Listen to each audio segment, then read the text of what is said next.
Hello, I'm Heather, I'm Carden. and welcome to the Bitchy Quill, a podcast where we talk about publishing from a feminist perspective. We also do guest mini interviews, and today we have author Michelle Paris, author of Essays About Grief and Midlife and Romance. Welcome, Michelle. It's so nice to have you today. Thank you. It is so nice to be here. I'm big fans of both of you. Oh, thank you so much. I'm Well, so glad that you were able to be part of the Right Women Book Festival this year too. I We, I had a wonderful day. It was amazing, and I think I did three book festivals this summer, and that one was by far my favorite. oh, Oh, that thank you means a so lot. much. That That means a does lot. mean it was a very joyful day. We got the word joy a lot and community and just like a general sense of happiness and support. And everybody kept saying how nice the people who attended were. Like, your Oh, attendees are so nice. They're so yes, lovely. So yes, that's wonderful to hear. We often don't get to go around and meet everybody because we're so busy. We try to say hi to as many people as we can, but usually we don't get to do that because some fire needs to be put out somewhere because we want it to run smooth, but we wanted it to appear there's no fires. We want to just go around and make sure it's smooth and everybody's happy because as hostesses, that's our goal. So I am going to kick it to Carden, and she's going to ask you your first question. Yes. So, how did we meet you? Like, how did our paths cross? Was it the Right Women Network Facebook group, or like, how did you hear about us? I Please think I tell. heard about you on Instagram, Mhm. and a writer who has attended your book fairs for years, Sarah Byrne, I think it's Birnbaum. Yeah, yeah, yeah. Yeah. There, So Sarah she, Burnback. Yeah. yes, her. She's a Yeah. friend of a friend, and Okay. she did it 2 years ago. And I asked about it then, and she said, "Oh, it's good." So I was like, "Oh, I really want to do this," and I was so glad I got in this year. As I said, it was an amazing day. I really enjoyed meeting the people. I sold a lot of books, and it was just really, really good. It was so well run. I am, as I said, big fans of you guys. I Aw, know how well, much work you put into it, and yeah, kudos, kudos, kudos. Oh, That's thank you so for that. nice to hear. Thank you so much. And Instagram seems to be a place that a lot of people found us, so that I think it's worth it for me to keep posting. Sometimes I'm like, am I shouting into the void here?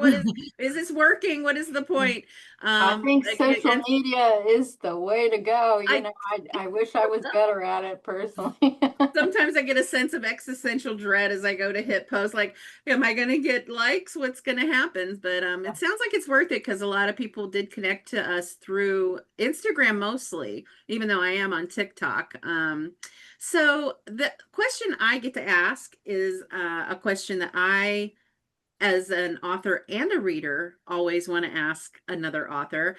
But I think it's a question that a lot of readers also who get a chance to talk to an author want to know, and that is, what made you want to become a writer?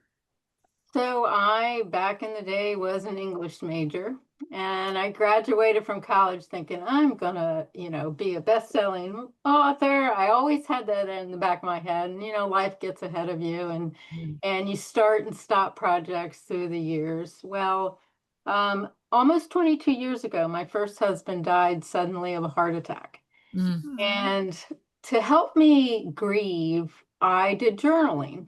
And so I was writing down my experience. And through the process, I thought, you know what, this is going to make a good story. Here's my novel.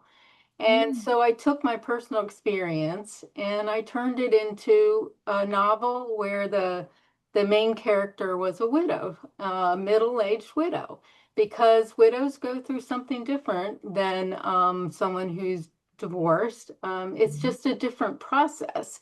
And I thought that was an interesting story to tell.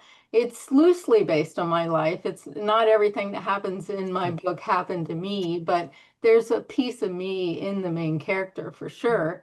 So that helped me get my project completed, right? Because And I what is the name of that it's book? called New Normal, and Mm. um, it it took me 10 years to write. Okay. It was a long process and it took me a very long time to get it published. It's published by a small press. I tried to get an agent and I got a lot of interest in the project, which made me realize that it's the writing, right? The writing needs to be tighter, the writing needs to be better. And so I was continually working on it. And then I was about ready to self-publish, and I reached out to someone who I wanted to help me with like social media and marketing because I wanted to do it right. And she said, have you looked at small presses?" And I hadn't. And so she gave me a list, and I did. And lo and behold, one picked it up, and they picked up my second book too. And I got to tell you, I've had some good days in my life, but when I read that that acceptance letter, it was I literally sat down and took a deep breath and had to read it again. Oh, that's a great story. Thank Yeah. you for sharing that, because I think a lot of people um, don't don't get to hear those stories. It just seems like there's just the big authors, and they get their trad deals, and then the rest of us don't. But there's small press, and Yeah. they do fewer books, but they're out there. If you want to go the route of traditional publishing, that is a really good route to go, if they're in your niche that you're in and in your genre. Yeah. So congratulations on And that. I would also say it reiterates my story, my novel, as well as like never give up, right? Like persistence and just stay the Yeah. course. And I was really grateful that I did. Well, because Yeah. that also ties into the stay the course, because when you were saying it, it took you about 10 years.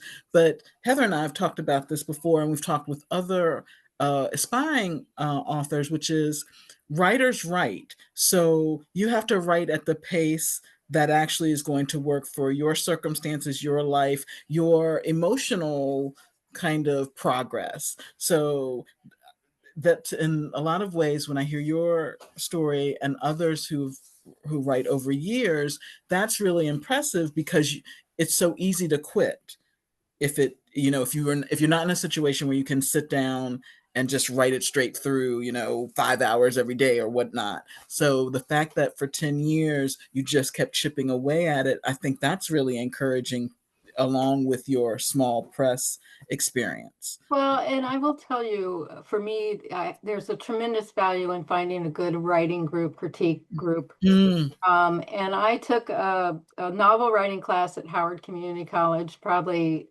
well, 17 years ago or so. Mm-hmm. And at the end of the class, one of the ladies turned her head around and goes, "Hey, you want to be critique partner?" And I said, "Yeah." And then she asked two other women too, and we have been critique partners ever since. And they kept me accountable Mm. because every month I knew I should turn something in, and I was reading their stuff and giving them constructive feedback, and it was Yeah. a very safe space, right? Yes. We're friends. Yes. We shared a whole bunch of life together, and Yes. all of us are now published authors. And I don't think I would have finished my novel if I didn't have Mm. that kind of group. That's That's that's that's so great. And that is the sense of community I think that a lot of women need, a lot of women writers need, but they can't always find it, or there are a lot of introverted Mhm. writers too that might not show up at a workshop in person, or but that's why I started the Right Women Network, which actually began as Women Authors of Maryland, as a little author salon group to sit and just chat about writing and stories and stuff like that. And that's how I actually met Carden. As she is a very introverted person. She has an inner hermit, she likes to say. And she showed up at fought that inner hermit and slayed it for the day, and came into my author salon. And that's history. I mean, we and that group is also why I started the Right Women Book Festival, because being around those other women made me want to be around even more of them, who are writing. And that I started to look for women's uh, event that I could attend. And now a lot of romance events are mostly women, but I had a romance book, but I didn't know if that was all I was going to be writing. But I Yeah. couldn't find a one in our region. I could not find a woman's Yeah. focused book event, and so I was like, let's try this. And Carden has been there, and I had some volunteers from that Yeah. little group that I started. Some of them volunteered, and that was how that took off. And I think that that kind of connection that you built with these ladies is the kind of thing that just enhances creativity. It moves it forward. It helps you. If you hit a stumbling block, they're there to pick you up. You're there to pick them up. And I think that's a really beautiful thing. So thank you for sharing that with us. We do have people who have connected that way through Women Authors of Maryland / Right Women Network and the Right Women Book Fest, and who have now their partners or their critique Mhm. partners, Yeah. or Yeah. they're even publishing things together. So that is pretty much a lot of the goal that we set out to do, and we have done that. So I feel like we did.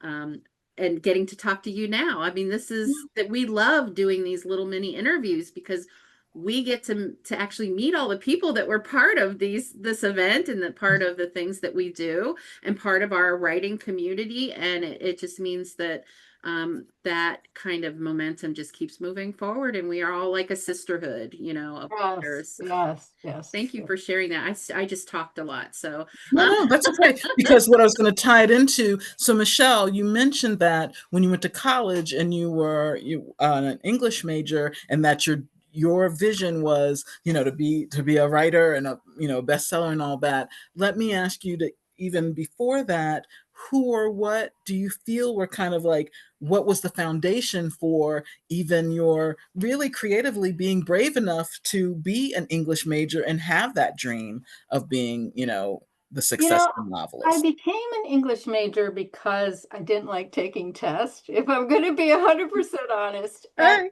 I knew I could write my thoughts better than I'm not as analytical as I am Mm, creative. right, And I actually went into college. I started out, I believe I was like a French major, but became way too hard. right. And so then I shifted to English. And I also had a good bond with my college professor. Mhm. And when I first published my book a couple of years ago, I sent him a copy. I sure did, because he really gave me confidence. Yeah. And I knew like it was something I enjoyed doing, but I Mhm. also I got the sense that it was something I was good at, and Nice. who doesn't want to hear that, Oh, right? yeah. Oh, that's great. That's a great answer. and then your question, you have another question you got to ask, Carden, because you're up. Because Oh, no, I guess I could yeah, ask you yeah, about, yeah, okay, I forgot this question. yeah. What is your current project, if any, that you're working on? So I write light-hearted women's fiction with a happy ending. So it's quasi-romance. It doesn't follow that trajectory that most romances do. My second book did, but this one won't. And so my current project, I'm about three-quarters the way through, and it's called But I Play One on TV. It I is love it. about a 50-year-old woman who is a reality TV star, because I'm big into Real Housewives. I watch all of them. And so she is in like a knockoff of a Real Housewife, and she's also a romance writer. And her husband gets caught cheating in a very public way, not as bad as Kiss Cam, but something similar. You know what? Kiss Cam is immediately what came to Oh mind. yeah, That guy's never gonna live that down. never, It's never. emblazoned on our brains now. Right. So my character is going through the breakup of her marriage, and the reason why it's called But I Play One on TV is she is a romance writer too, but she's really bad at romance. Like she can write about it, but she's a terrible wife, and she's just fake everything, Right. and so that's sort of the crux of the story, is her realizing that she's not really her authentic self. I'd Oh, say. I love it. That sounds fantastic. Plus a fully grown female main character. Yeah, More, more, menopause. more, more. She's going through menopause, and Yeah. Oh, now I think we need that, right, in literature, right? Have you, yeah. Michelle, have you seen on social media? I know you said you don't do a whole lot of social media, but have you seen this kind of phenomenon of just being Melanie, where it's the Black woman who's going through menopause, Oh, and she's the founder and CEO of the We Do Not Care Club, love that. and I'm gonna she do that. Listen, I'm gonna look at it. follow She's her. on. I think Check she's on We do Instagram not and TikTok. care. Yes, Love that. and Yes. it's so she does a list of the things we do not care about Love that. anymore as we're dealing with menopause, and it's so I think maybe some Yeah. laughs and some encouragement for your project that you're almost finished. I think you'll enjoy it. But Yeah. I think her tag is just being Melanie, and Melanie is Okay. a with an I. Okay. I'm gonna But look yeah, her up. We do not care. We do not care. That's for We do sure. not care club. Yep. yeah. It's very freeing after a certain age. That's for sure. So, um, But I play one on TV. That sounds fantastic. yeah, I love it. And there are a lot of people out there asking for, so if you're watching this and you're looking for an over 40 character, here you go. Here's Yeah. one right here. Romance of over 40 person, Yeah. main female character. So yeah, they do exist. They're a little bit of a unicorn still, but they exist. So thank you for writing that and for the representation because it's very much needed. Yeah. Yeah, I agree. Okay, so Heather asked about your current project, and I'm going to ask, what is the best way readers can support you? As in, where can they pick up your work or leave reviews, that you found have been most effective? We know people are still doing Amazon and KU, but maybe you sell your books yourself or Kobo Plus or something like that. I don't know if you have a website or a newsletter, or Yeah. just let us know. So my books, you can find them on Amazon. You can find them at bookshop.org. You can even find it at Walmart and Target, believe it or Nice. not.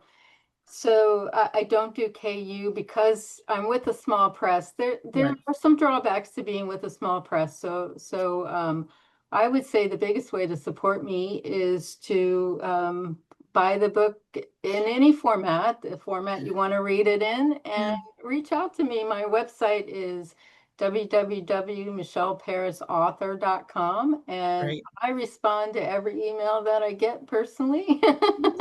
And I would love to hear from readers. Nice. I take feedback well. If you didn't like something, I'm fine with that. Right, right. And I will Oh, that's put nice. your links and stuff down in the description for the what am I trying to say here? I have Yeah. a description for this For the episode. episode. I was looking Yeah, for the word episode, but it did Got not you. want to come out. I don't know why not, but menopause brain, I don't know. Nice. But yeah, I will be sure to put that information below. So do you have any events coming up? no, none. As I said, I did a couple this summer, and yours was my favorite by far. I actually did a local event. I'm from Laurel originally. Oh, I went Oh, to Laurel High School, and so they oh, do a little I'm in Laurel. Laurel. Yeah. Yeah, yeah, they do a little Laurel author event, which was a few weeks after yours, and yeah. that's the last event I did this summer. Nice. Oh, well, that's wonderful. Well, if you have any information you want to send me that you want me to include below too, I can do that. And we're very much looking forward to hearing about when you've released your book. Maybe you can come back and talk to us when your new book's out, and we can get to see the cover and all that good stuff. I'd love Yeah, that. Yeah. Yeah. yeah. Okay. All right. Well, thank you so Thank much for you. joining us. And Carden's going to take us out. Exactly. So again, thank you for joining us on the Bitchy Quill. Please look for more episodes where we discuss publishing from a feminist perspective, and our guest mini-sodes here on YouTube. If you'd like to be a guest on the Bitchy Quill, please email us at therightwomenbookfest@gmail.com, and that's WRITE. Info will be below in the episode information. This has just been fantastic. Thank you, thank you, thank you again. Thank you, Michelle Paris, for joining us, and we will see you later. Thank you. Bye-bye. Bye.